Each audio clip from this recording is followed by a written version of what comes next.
പലപ്പോഴും ചോദിക്കണമെന്ന് ആഗ്രഹിച്ചൊരു കാര്യം ഞാൻ ചോദിക്കട്ടെ? ചോദിച്ചോളൂ. ഉദയേട്ടന് എന്നോട് എപ്പോഴെങ്കിലും ഇത്തിരി സ്നേഹം തോന്നിയിട്ടുണ്ടോ?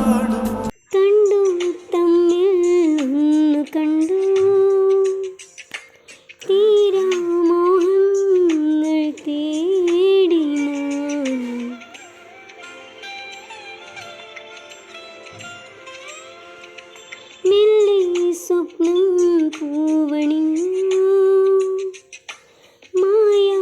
മായാവർണ്ണങ്ങൾ ചൂടിനാ ആവർണമാകവേ വാർമഴവില്ലുപോൽ മായുന്നുവോ